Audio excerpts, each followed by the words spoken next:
1 tahun, berlalu 1 tahun, berarti akan melangkah lebih dekat kepada kematian.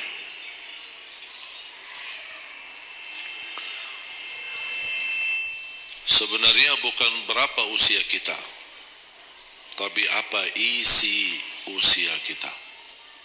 Isinya apa?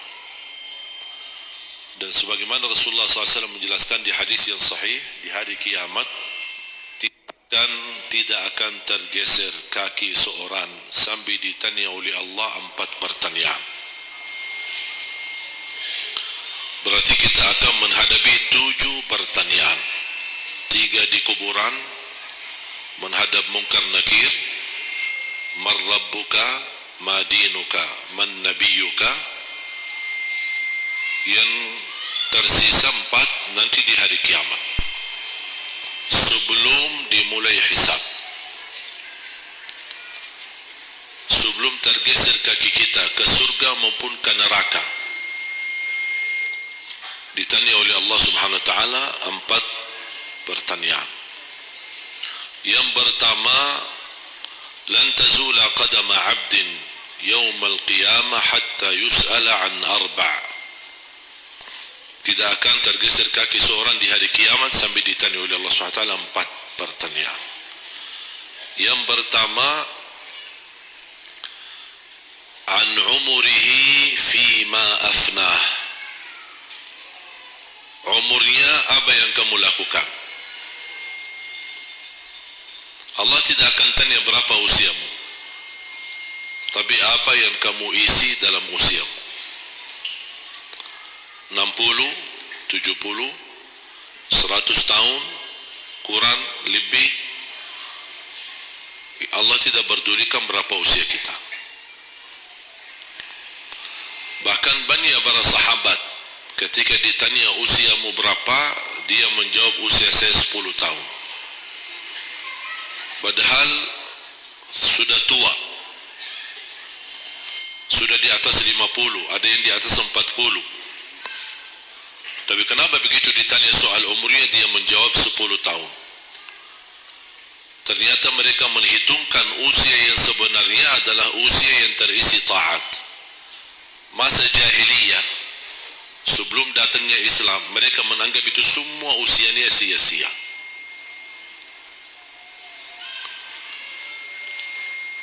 Berarti kalau ada orang muslim tidak salat sama sekali sampai usia 50 tahun, semua usianya sia-sia. Karena tidak ada ibadah satupun yang diterima kalau tidak pernah salat. Biarpun dia haji setiap tahun, puasa setiap Ramadan, dia bersedekah berinfak setiap hari, tapi tidak pernah salat 5 waktu sama sekali, sia-sia amalannya. Karena pertama yang akan dihisab oleh Allah salatnya. Kalau salat itu beres, baru akan ditanya yang lain. Kalau salatnya tidak ada, Allah tidak perlu bertanya yang lain. Makanya saya selalu berkata, khususnya para pemuda-pemudi, seberapapun dosamu, jangan tinggalkan salat. Sebesar apapun dosamu, jangan tinggalkan salat. Karena salat itu ibadah yang langsung menyambungkan kita sama Allah, tali hubungan kita sama Allah. Kalau tali hubungan kita sama Allah terputus, tidak ada tali yang bisa sambung lagi. Dan selama anda menjaga salat, berarti masih ada harapan masuk dalam golongan yang akan diampuni Allah. Ada ampunan, ada harapan ampunan. Tapi kalau tidak salat, terus bagaimana Allah ampuni kalau tidak mau bertaubat? Banyak orang berkata, saya malu, atau dia merasa ada bisikan di hatinya, buat apa lo salat? Ngapain? Perilaku kamu aja tidak benar, sama orang tua aja tidak benar, dosamu tidak pernah henti-henti, percuma salat, tidak usah. Itu ingat bisikan syaitan. Karena syaitan ingin semuanya sekali-kali rusak. Kalau berbakti baik belum sempurna, masih banyak dosa maksiat, banyak kerusakan yang lain, tapi masih terjaga salatnya, ada harapan diampuni dosanya. Jangan sampai syaitan berhasil menggoda kita sekalian tidak salat. Oh, sudah hancur, sudah rusak yang lain, ditambah lagi parah, tinggalkan salat. Atau ada orang taubat, selama dia tidak salat, lancar, beres, aman, tidak ada apa-apa. Begitu dia taubat, dia merasa sedih, menyesal, dia mulai menjaga salatnya. Hilang motornya, kehilangan kerjaannya, diuji sama Allah SWT dalam rumah tangganya. Setan datang, coba kamu aja dulu biasa-biasa aja, tidak pernah ada ujian. Begitu anda mulai salat ada ujian. Ngapain? Udah berhenti aja salat, nanti kembali beres. Berhenti salat. Pas begitu dia keluar masih kehilangan motor. Ya Allah, gimana? Saya selama ini tidak pernah salat, tidak pernah hilang motor. Begitu saya mulai salat malah hilang motor saya. Datangnya setan di situ. Coba kalau kamu tidak salat, tidak bakal hilang motornya. Akhirnya dia merasa nyesal, dia berhenti. Berarti niatnya bukan taubat. Niatnya salat, ya Allah mohon aku salat tapi Allah jaga motor aku ya. Itu niatnya. Bukan salat karena Allah, tapi salatnya karena terjaga motornya. Itu beda niat. Berarti ketika kita berlaku ibadah, melakukan sesuatu ibadah, tapi ada ujian yang masuk, jangan anda salahkan ibadahnya, tapi salahkan niatmu. Ada apa dalam niatmu? Pasti ada salah niat.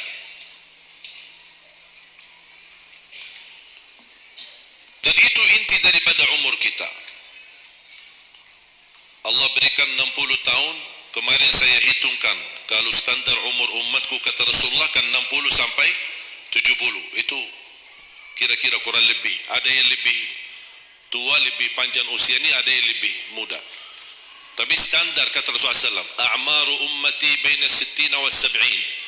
Standar umur umatku antara 60 sampai 70. Ada yang melebihi dari itu, tapi sedikit sekali dibanding yang lebih muda. Saya kemarin hitungkan 60. Apa yang kita lakukan di dalam usia 60 tahun. Dari lahir sampai balik. Sampai tahun berapa? 15? Kita sepakat 15? 15 tahun. Berarti sebelum balik belum taklif. Sebelum balik belum taklif. Haji boleh tapi tidak wajib karena syarat haji harus balik. Syaratnya harus balik, walaupun diperintahkan, dibiasakan untuk melaksanakan salat. Tapi anggaplah belum taklif, belum ada taklif, belum ada kewajiban, berarti 15 tahun itu sia-sia. Dipotonglah dari 60, berapa sisa? 45. Tidur sehari berapa jam? Hah? 8? Boleh kita sepakati angka 8? Ya, kita bicara standar. Katanya menurut kesehatan, tidur yang normal dan pas dan cukup adalah 8 jam. Anggaplah 8 jam tidur. Ada yang tidur 12 jam. Ada yang tidur bangun, salat tidur bangun, salat tidur bangun. Kalau hari libur, dia tidur, tidak capek tidurnya. Begitu bangun, ya Allah begal badan saya, tidur lagi.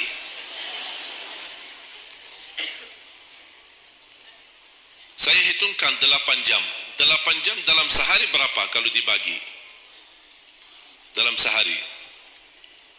Sehari berapa jam? 24 jam. 8 bagiannya berapa jadinya?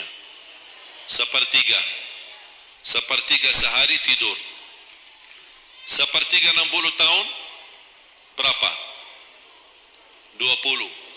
20 tahun ngapain? Tidur.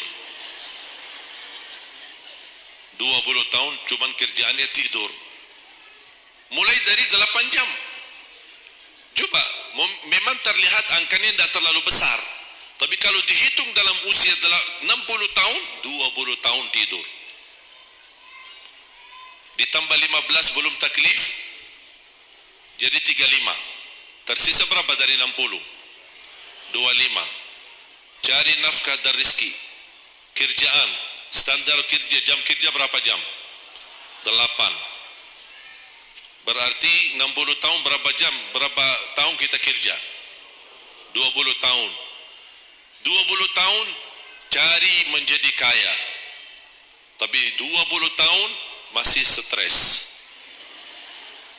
Dah jadi kaya-kaya. Masih bermasalah. Ditambah habis 20 tahun pensiun, tambah hutang. Belum lagi hutang sana sini. Sekarang semua serba hutang. Dan yang aku heran, kenapa orang Indonesia suka berhutang? Ada masalah sedikit hutang. Sekarang HP cicilan bagus-bagus. Begitu saya kemarin diajak sama teman foto, saya lihat HP ini, Masya Allah HP yang terbaru ini. Maaf Pak, cicilan. Jadi jangan ditipu, jangan tertipu ketika Anda melihat handphone baru sama orang, langsung Anda baik sangka barangkali cicilan. Tidak ada yang sanggup cash. Cash itu 12 juta sampai ada 15 juta. Bawa mobil yang mewah, cicilan. Begitu pindah rumah, cicilan. Jalan-jalan besok juga nikah, cicilan. Semua serba cicilan.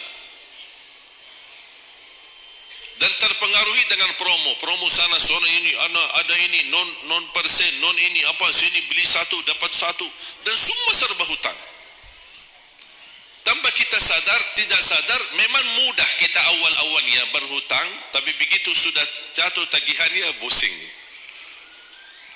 Memang hutang ini bikin aku stres. Ada orang minta sama saya amalan. Ada enggak amalannya supaya saya bisa mengatasi masalah hutang ini? Saya bilang mudah amalannya, jangan berhutang lagi. Udah. Sudah selesai. Hutang itu di dalam Islam dibolehkan kalau sudah benar-benar keadaannya darurat. Sudah tidak ada solusi, tidak ada jalan, tidak ada yang bisa bantu, tidak ada yang bisa menolong. Akhirnya terpaksa, dan hati-hati dari riba. Jangan terpaksa nanti beralasan, ya Allah saya terpaksa menggunakan pinjaman bank tapi riba. Pinjam 100 juta dikembalikan 120 juta. Dosa besar. Masih lebih ringan dosa zina sama ibu daripada terima uang riba. Nauzubillah min zalik.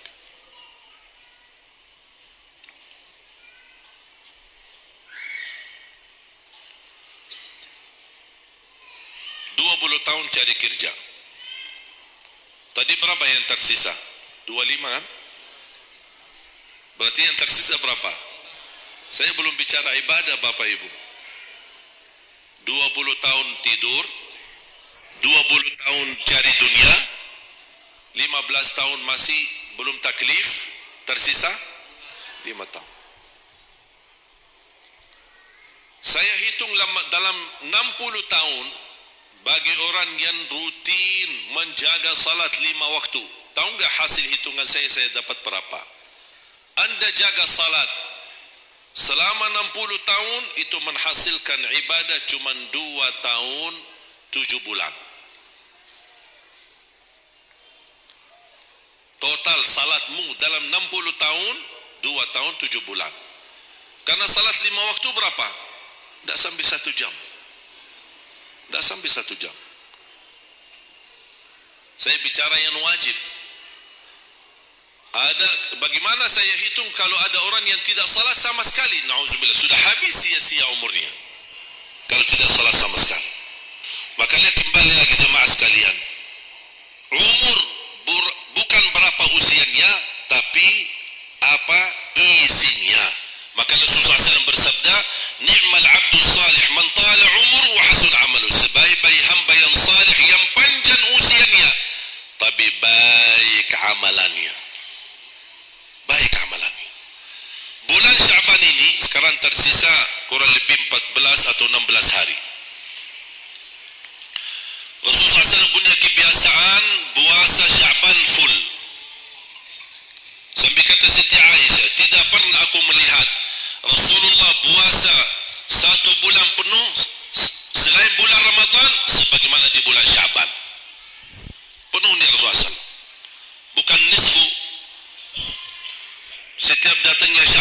tanya nisfunya, mana nisfu Syaban? Nisfu. Full Sya'ban, puasa saja.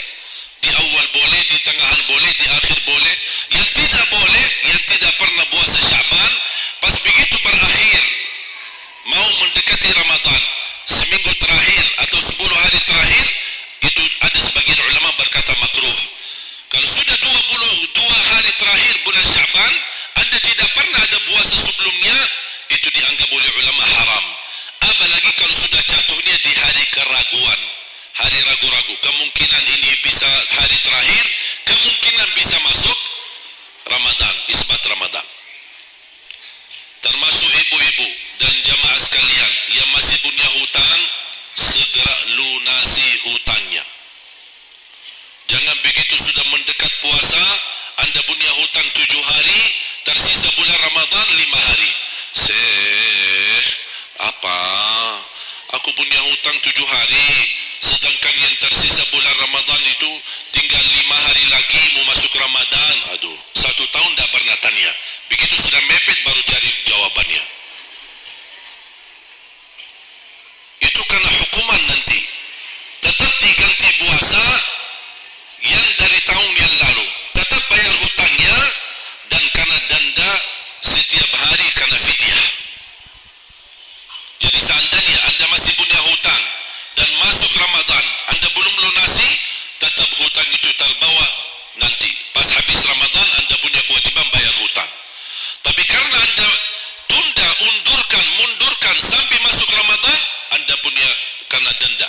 Ditambah lagi, bukan hanya bayar dengan puasa ganti puasa, tapi ada lagi namanya fidyah. 1 hari 1 orang miskin, diberikan kecukupan makanan. Makanya kembali lagi, yang punya hutang segera lunasi hutangnya. Jangan sia-siakan umurmu.